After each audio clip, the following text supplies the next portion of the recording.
Hi everyone, welcome to my channel. Today we discuss probability question. तो देखो, हमारे पास probability के जो क्वेश्चन आते हैं ना, वो मेनली किस पे आते हैं, या तो कार्ड्स पे, या कॉइन पे, या डाइस पे। ऐसे ही इन्हीं 3-4 टॉपिक्स ये होते हैं जिन पे हमारे प्रोबेबिलिटी के क्वेश्चन वो एग्जाम में देता है। तो देखो, हम कंसेप्ट प्रोबेबिलिटी के कंसेप्ट क्वेश्चन के थ्रू ही समझेंगे। हमारे पास क्वेश्चन दिया हुआ है, two cards are drawn simultaneously from a well shuffled pack of 52 cards, then the mean of the number of king is। हमारे पास ना दो कार्ड 52 कार्ड्स होते हैं, हमें पता है। उसमें से दो कार्ड वो निकालने लग रहा है एक के बाद एक, from A well shuffled pack. ठीक है, तो हमें बताना मीन किसका, किंग का। अब हमें पता है जो 52 कार्ड्स होते हैं उनमें से किंग कितने होते हैं, 4 होते हैं। और कार्ड कितने निकालने हैं, हमें 2 निकालने ना। तो इसने पूछ रखा है कि जो दो कार्ड निकालने लग रहे हैं ना, तो वो किंग और किंग का वो हमें क्या बताना है, मीन बताना है। तो हो सकता है एक भी किंग ना हो, जो कार्ड निकाले उसमें से एक भी किंग ना हो, या हो सकता है एक किंग हो, या हो सकता है मेरे पास दोनों ही क्या हो, किंग हो। तो 0, 1 और 2 मेरे पास 3 चॉइस हो गई ना। क्या पता एक भी किंग ना हो, या एक किंग हो, या दोनों किंग हो।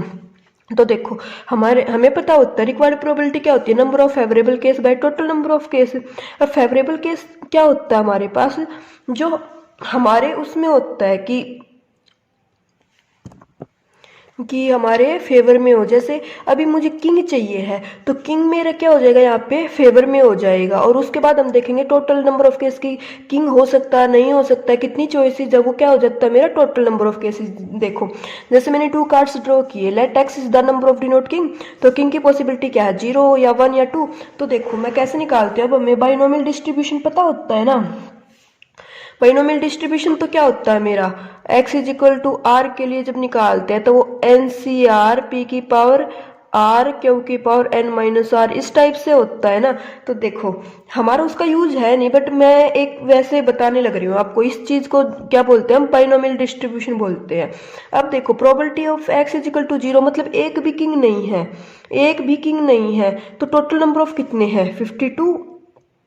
किंग नहीं है, चार जो किंग होते हैं वो निकाल दिए, तो मेरे पास अब कितने केस बचे, मतलब कार्ड्स बचे 48 बचे ना। तो नंबर ऑफ फेवरेबल केसेस, मतलब जो मेरे फेवर में है वो कितने कार्ड्स है, 48 कार्ड है। और 48 में से कार्ड कितने निकालने हैं, मेरे को 2 निकालने हैं। तो कॉम्बिनेशन का यूज करके कैसे निकाल देंगे, 48C2, है ना। उसके बाद total number of cases, total number of case कितने थे, कार्ड्स तो टोटल 52 थे ना, और उसमें से निकालने कितने हैं, 2। तो 48C2 बाई 52C2। अब इसको देखो सोल्व कैसे करते हैं।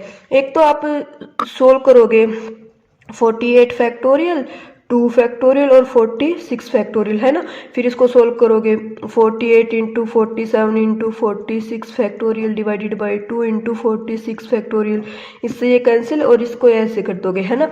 तो मैं आपको एक फॉर्मूला बताती हूँ डायरेक्ट। अगर NC2 टाइप की टर्म होती है ना, तो उसको ये निकालना है, तो n माइनस 1 बाई 2 ये डायरेक्ट कर देते हैं। तो देखो 48 बाई 2 किया तो 24, और 48 में से एक गया तो 47, सेम यहाँ पे 26 और 1 51, इसको काट देंगे और ये क्या आ जाएगा मेरा 188 बाई 221। अब उसके बाद देखो सेकंड केस क्या होता है कि एक किंग और एक नॉन किंग हो।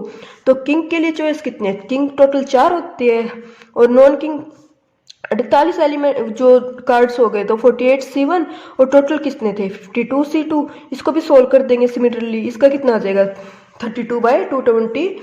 अब उसके बाद देखो दोनों ही किंग हो, तो किंग टोटल 4 थे, दोनों ही किंग होने की प्रोबेबिलिटी क्या हो जाएगी, 44C2 हो जाएगी। तो 4 मतलब 4 इंटू 3 और 5, ये क्या है 52C2, तो कितनी हो जाएगी 26 इंटू 51। इसको सोल्व किया तो कितना आ जाएगा 121।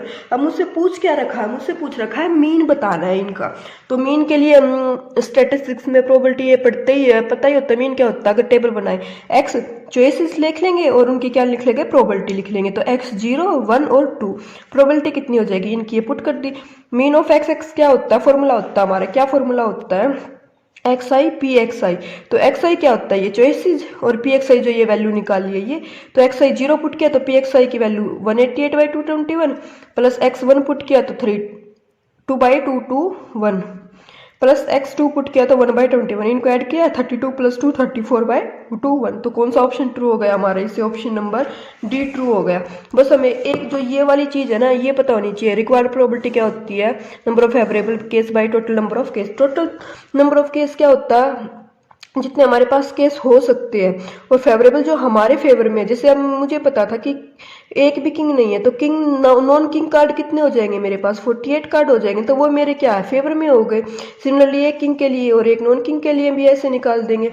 उसके बाद जो हमारे पास नेक्स्ट क्वेश्चन आया था वो था the probability of a shooter hitting a target is 3/4। How many minimum number of times must he she fire so that the probability of hitting the target at least once is more than 0.99। देखो इसमें क्या बोल रखा है, एक shooter है और उसके टारगेट हिट करने की प्रोबेबिलिटी है 3/4। तो मैंने अभी लास्ट ही क्वेश्चन में आपको बताया था, क्या बताया था, प्रोबेबिलिटी डिस्ट्रीब्यूशन।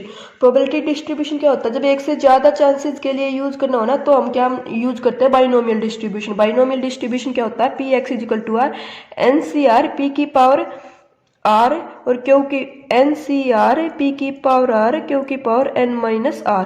पी क्या होता है, सक्सेस के लिए होता है, और क्यू क्या होता है, मेरा फेलियर के लिए होता है, और एन क्या होता है, नंबर ऑफ ट्रायल्स होता है। ठीक है, तो देखो हीटिंग ऑफ टारगेट कितना, 3/4। पी 3/4 है तो क्यू कितना हो जाएगा, 1 - पी हो जाएगा, तो 1 - 3/4 कितना आ जाएगा मेरा, 1/4 आ जाएगा। इस फॉर्मूले में मैं पुट कर दूंगी एनसीआर 3/4 की पावर आर 1/4 की power N minus R. Solve किया, एनसीआर 3 की पावर एन माइनस आर, 4 की पावर एन माइनस आर, यहाँ से थी आर, यहाँ से थी, ऐड होकर कितना आ जाएगा, 4 की पावर आर। ये तो अब उसने देखो, उसने पूछ रखा है at least once is more than, या तो एक या एक से ज्यादा। एटलीस्ट का मतलब कम से कम होता है ना, मोर देन वंस, तो या तो एक या एक से ज्यादा। तो मुझे पता है एक से ज्यादा की निकालनी है, तो मैं 1 माइनस किसकी निकाल दूंगी, 0 की निकाल दूंगी ना, कि कोई प्रोबेबिलिटी टारगेट हिट हुआ ही नहीं। तो इसके क्या निकाल देंगे, 1 - पी एक्स इजिकल टू 0, तो P X is equal to R होता है ना, तो आर की जगह पे क्या पुट कर दूंगी मैं, 0 पुट कर दूंगी। और इसकी प्रोबेबिलिटी दे रखी है ग्रेटर देन 0.99। ठीक है, तो मैंने ये पुट कर दी। तो 1 - एन से 0, पी की पावर 0 तो 1 ही हो जाएगा, और क्यू की पावर एन होता है, तो 1/4 की पावर एन ग्रेटर देन 0.99। अब देखो 1 - एन से 0 कितना होता है मेरा, 1 होता है, तो 1/4 की पावर एन ग्रेटर देन 0.99। इसको सोल्व किया, 1 उस साइड लेके गए, -1/4 की पावर एन ग्रेटर देन, इसके पाई में कर सकते हैं ना, 99/100 -1। इसको सोल्व किया, माइनस से माइनस कैंसिल करते हैं तो प्रोबेबिलिटी का जो साइन है वो चेंज हो जाता है, रेसिप्रोकल किया तो 4 की पावर एन किससे लेस देन हो गया, 100 से। तो मुझे n की वैल्यू बतानी है। अब देखो n1 पुट किया, ऑप्शन देखो n1 पुट किया तो 4 ये क्या हो जाएगा हमारा, -1/4 की पावर n ग्रेटर देन, तो माइनस माइनस कैंसिल करेंगे तो ये साइन, जब ये करेंगे तो ये साइन तो ये वाला ही रहेगा ना, 4 की पावर n ग्रेटर देन 100। अब मैंने अगर 1 पुट किया n के प्लेस पे, तो 4 क्या 100 से ग्रेटर है, नहीं। 2 पुट किया तो 4 का स्क्वायर 16 भी नहीं है, 4 की क्यूब 64 भी नहीं है, 4 की 4 करेंगे तो 256 आ जाएगा, वो हमारा क्या हो जाएगा, 100 से ग्रेटर हो जाएगा। तो इसका ऑप्शन कौन सा ट्रू हो गया हमारे पास, ऑप्शन नंबर सेकंड ट्रू हो गया 4। अगर जब हम n को 4 टाइम्स, कम से कम 4 बार जब उसको ट्रायल करेंगे, तो उसकी प्रोबेबिलिटी 0.99 से क्या हो जाएगी मेरी, ज़्यादा हो जाएगी। ठीक है, ये हमारे 2 क्वेश्चन आए थे 2021 में। उसके बाद अब हम क्वेश्चन करते हैं 2020 के। इसमें क्या दिया हुआ है, a man is known to speak truth 3 times out of 4। एक आदमी है जो 4 बार बोलता है तो 3 बार क्या बोलता है, सच बोलता है। ही through a die and report that it is a 6। वो एक डाई फेंकता है और बोलता है कि 6 आया है। Find the probability that it is actually 6। हमें प्रोबेबिलिटी बतानी है कि सच में 6 आया है। तो देखो हम कैसे करते हैं, 6 आने की प्रोबेबिलिटी कितनी है, 6, एक डाई को एक बार फेंका तो 6 आने की प्रोबेबिलिटी क्या हो जाएगी, 1/6। और ना आने की प्रोबेबिलिटी कितनी हो जाएगी मेरी, 5/6। ई क्या होने लग रहा है, ई इवेंट है। मैन रिपोर्ट 6, जो मैन बोलता है ना, उस इवेंट को क्या नाम दे देते हैं हम, ई दे देते हैं। तो हमें प्रोबेबिलिटी बतानी है। तो देखो हमारी प्रोबेबिलिटी यही होती है ना, क्या होती है, favourable case by total number of case, यही चीज होती है। तो मैं कैसे निकालूंगी, फेवरेबल केस मेरा कितना है कि S1 और PE/S1। कैसे, देखो S1 क्या बताया मैंने, 6 अक्कर, तो प्रोबेबिलिटी ऑफ फेवरेबल केस 6 आने की प्रोबेबिलिटी भी, और उसके सच बोलने की भी प्रोबेबिलिटी है ना, उसके सच बोलने की प्रोबेबिलिटी कितनी है, 3/4 है, और आने की प्रोबेबिलिटी कितनी है, 1/6 है। Bye PS1 PE/S1 plus PS2 PE/S2। PS2 क्या है, 6 ना आए और वो सच ना बोलता हो, दो केस है ना, 6 आए और वो सच बोलता हो, 6 ना आए और वो सच ना बोलता हो। तो इसमें क्या हो जाएगा हमारा, इसमें देखो, इसमें जो ये 3 है, इस 3 से 6 क्या हो जाएगा मेरा, कैंसिल हो जाएगा। तो ये कितना आ जाएगा मेरा, 1/8 आ जाएगा। सिमिलरली यहाँ से कैंसिल हुआ, 1/8 प्लस 5/24, एलसीएम लेके सोल्व किया तो कितना आ जाएगा मेरा, 3 बाई, यहाँ पे कितना आ जाएगा मेरा, 3/8 आ जाएगा इसको जब सोल्व करेगा तो। यही मैंने बताया, PE/S1 क्या है, man report 6 occur, when already 6 occur, कि सच में 6 है। PE/S2 क्या है, मैन रिपोर्ट 6 बट 6 अक्कर नहीं हुआ है। ओके, इसके बाद जो हमारा नेक्स्ट क्वेश्चन आया था वो था, इसके बाद जो क्वेश्चन था वो था ये, an urn contain 10 black and 5 white balls. 2 balls are drawn from the urn and once after other without replacement. What is the probability that both draw balls are black? देखो टोटल बॉल कितनी होगी, 10 plus 5 total ball होगी मेरे पास 15, है ना। One other without replacement, without replacement के क्या होता है, अगर मेरे पास एक बैग है ना, मैंने उसमें से एक बॉल निकाल ली, उसके बाद अगर मैं सेकंड बॉल निकालने जा रही हूँ तो मैं फर्स्ट बैग जो बॉल निकाली उसको वापस बैग में ना रखूँ, तो उसको बोलते हैं विदाउट रिप्लेसमेंट।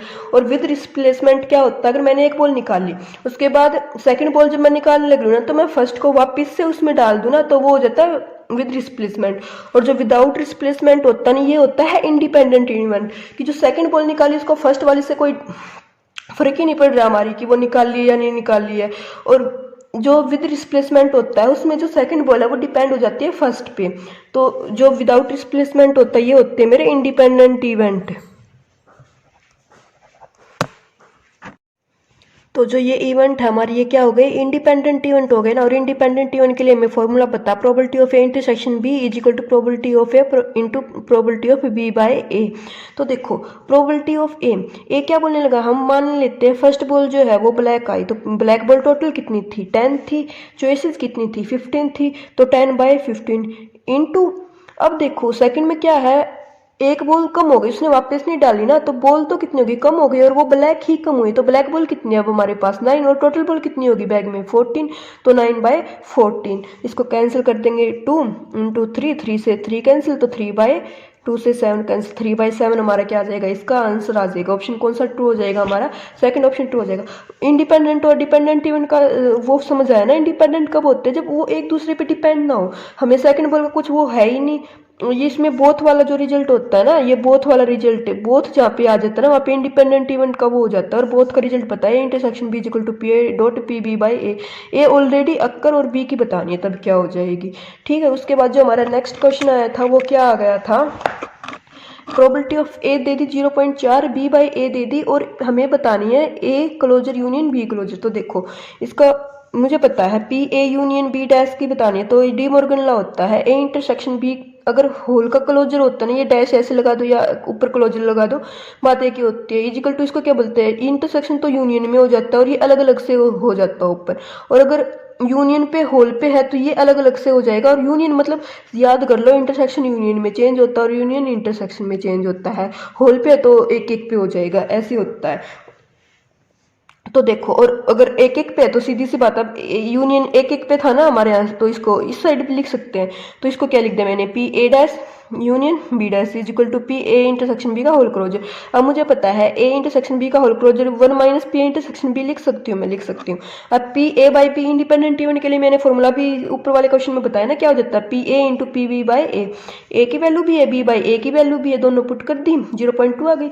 यूनियन की निकालनी थी तो 1 माइनस इंटरसेक्शन की सब्ट्रैक्ट कर देंगे, तो 1 माइनस 0.2 किया तो 0.8 आ गया, है ना। तो कौन सा ऑप्शन ट्रू हो गया, इससे हमारा ऑप्शन नंबर 2 हो गया। बस फॉर्मूला पता होना चाहिए था डी मॉर्गन लॉ की, डी मॉर्गन लॉ हमारा क्या होता है, और एक ये वाला फॉर्मूला जो बताया ना, PA इंटरसेक्शन B PA.PB/A, ये वाला पता होना चाहिए।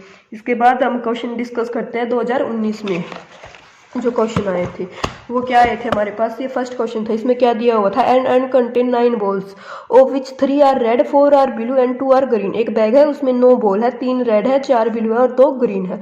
3 balls are draw at random, 3 ball निकाले विदाउट रिप्लेसमेंट, मतलब डाली नहीं है वापस, एक निकाली फिर सेकंड निकाली और फिर थर्ड निकाली। इसने प्रोबेबिलिटी पूछ रखी है 3 बॉल्स हैव डिफरेंट कलर, इसने बोल रखी है जो 3 बॉल निकाले ना तीनों का डिफरेंट कलर हो। तो देखो रिक्वायर्ड प्रोबेबिलिटी क्या हो जाएगी मेरी, number of favourable case by total number of case. अब देखो पहली बॉल निकाल ली, मान लेते तीनों कलर की है, तो मैंने रेड निकाली, टोटल बॉल थी 9, रेड निकाल ली, तो रेड की चॉइस कितनी है, 3 चॉइस है, 3/9। अब इंटू ग्रीन ब्लू निकाली, तो ब्लू बॉल कितनी थी, 4 थी, 4 चॉइस थी, और एक बॉल ऑलरेडी निकाल चुके, तो टोटल बॉल कितनी होगी, 8 होगी ना, तो 4/8 इंटू ग्रीन निकाली, तो ग्रीन बॉल थी 2, एक ऑलरेडी निकाल चुके, एक यहाँ से, तो बॉल कम हो गई 2, तो 2/7, इसको कैंसिल करके ये कितना आ जाएगा, 1/21। यहाँ पे हमारा इंडिपेंडेंट इवन वाला यूज हुआ है। क्यों यूज हुआ है, क्योंकि ये डिपेंड नहीं करने लग रही फर्स्ट वाले पे कि डाल लिया या नहीं डाल लिया। तो इसका कौन सा ऑप्शन ट्रू हो जाएगा हमारे, इसका ऑप्शन नंबर 3 क्या हो जाएगा, ट्रू हो जाएगा। बस हमें थोड़ी लैंग्वेज समझनी थी कि इंडिपेंडेंट इवेंट दिया हुआ है तो कैसे करेंगे। उसके बाद जो हमारे पास क्वेश्चन आया हुआ वो क्या हुआ है, लेट x1 x2 xn भी एन ऑब्जर्वेशन सच डेट, ऑब्जर्वेशन के स्क्वायर का सम 400 है, मतलब वेरिएंस, और सम दे दिया 80 यानी कि mean.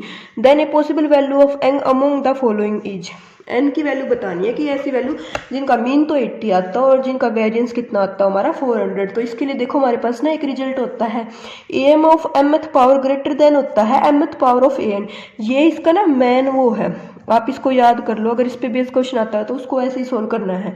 M of mth power greater than हो जाएगा mth power of m, m की mth पावर, एम क्या होता है arithmetic mean. x1 square choices कितनी थी, x1 x2 xn थी ना, तो x1 स्क्वायर m मेरे यहाँ पे कितना चलने लग रहा है, 2 चलने लग रहा है ना, क्योंकि xi का स्क्वायर है तो 2 तक ही जाना है। x1 square x2 square xn square divided by n, arithmetic mean क्या होता है, यही होता है ना x1 plus x2 plus xn divided by n।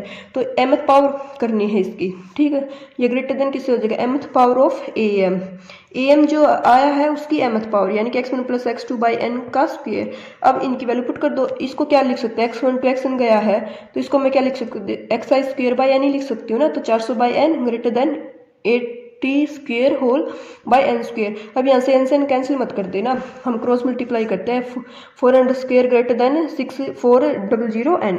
अब देखो 00 से ये कैंसिल, ये कितना हो जाएगा, N square greater than 16n लेके आए तो n into n minus 16 greater than 0 हो जाएगा। अब वेविक्रम मेथड हमें पता होता है, वेविक्रम मेथड में क्या हो जाएगा, ये 16 पॉइंट ले लिया, ये 0 ले लिया, प्लस माइनस प्लस, इस साइड लेना है और इस साइड लेना है। अब 0 से जो नंबर लेस हो गए वो तो नेगेटिव हो जाएंगे ना, तो ये वाला एरिया तो कैंसिल हो जाएगा, तो इनकी एक पॉसिबल बच गई, क्या वैल्यू बच गई हमारे पास, 16 वैल्यू है ना।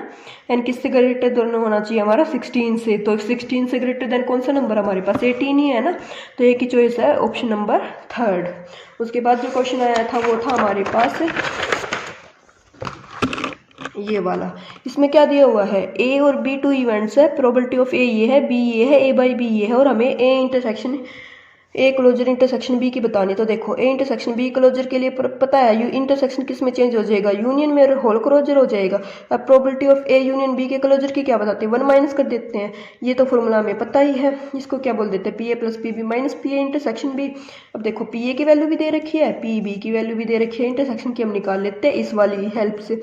पी ए बाई बी दे रखा है तो पी ए बाई बी क्या हो जाएगा, इंटू पी बी, जो ये गिवन होता है इसकी वो होती है इंटरसेक्शन, वैल्यू पुट की तो कितना आ गया मेरा 1/12 आ गया। इस उठा के ये वैल्यू जो भी है इस फॉर्मूले में पुट कर दी, 1 माइनस 1/2 प्लस 1/3 माइनस 1/12, इनको सोल्व किया तो कितना आ गया मेरा 1/4 आ गया। बस ये फॉर्मूला याद रखो कि इंटरसेक्शन यूनियन में होता है, और अगर अलग अलग से है तो पूरे के ऊपर हो जाता है हमारे पास, तो 1/4 इसका आंसर आ गया। उसके बाद जो क्वेश्चन दिया हुआ है ना वो बहुत ही है, देखो बस थोड़ी सी ट्रिक अप्लाई करना आप। Mean and variance of 5 observation, 5 observation दिया उसने, x1 x2 x3 x4 x5, mean they दिया 4 और वेरिएंस दे दिया 5.2। If 3 observation they the 1 to 6, 3 observation की वैल्यू बता भी दी, तो हमें बताना है रिमेनिंग 2 जो ऑब्जर्वेशन है वो क्या होगी। तो देखो मीन पता है x1 x2 plus x3 plus x4 plus x5/5 is equal to mean होता है, तो ये वैल्यू पुट कर दी, 3 दी थी तो पुट कर दी। तो हमें सम चाहिए है 11, जो 2 नंबर आएंगे ना उनकी वैल्यू उसका सम 11 होना चाहिए। अब देखो ऑप्शन फर्स्ट 8 + 5 13 कैंसिल हो गया, ऑप्शन 4 6 + 4 10 ये भी कैंसिल हो गया क्योंकि सम 11 आना चाहिए। अब ये 2 चॉइस है, या तो आंसर ये होगा या आंसर ये होगा। अब वेरिएंस क्या होता है, वेरिएंस मैंने बताया, वेरिएंस होता है मेरा xi square divided by n minus xi का होल स्क्वायर, ये होता है मेरा वेरिएंस। ठीक है। अब 1 का स्क्वायर 1, 2 का स्क्वायर 4 प्लस 6 का square 36 A square plus B square minus by 5 minus 4 का स्क्वायर, मीन का स्क्वायर हो जाता है ना 16 इज इक्वल टू वेरिएंस कितना है 5.2, तो वैल्यू पुट कर दी। इसको सोल्व करेंगे तो यहाँ से मेरी वैल्यू आ जाएगी ए स्क्वायर प्लस बी स्क्वायर का जो है ना वैल्यू वो 65 आनी चाहिए। अब या तो आप डायरेक्ट ऑप्शन से कर लो या ए बी की वैल्यू निकालो। देखो डायरेक्ट ऑप्शन से कैसे करेंगे, सम 11 आना चाहिए, 4 प्लस 7 यस 11, इनका स्क्वायर करेंगे, 4 का स्क्वायर 16, 7 का स्क्वायर 49, सम किया 65, तो कौन सा ऑप्शन ट्रू हो गया हमारे पास, ऑप्शन नंबर 3 ट्रू हो गया। बस प्रोबेबिलिटी कैसे ही क्वेश्चन आते हैं, इंडिपेंडेंट इवन पता होना चाहिए और विदाउट रिप्लेसमेंट, ये वाला कंसेप्ट हमें पता होना चाहिए। एक बायस थ्योरम होती है उससे भी क्वेश्चन आ जाता है, तो उसको भी आप देख लेना और बताना वीडियो कैसी लगी आपको। Thank you.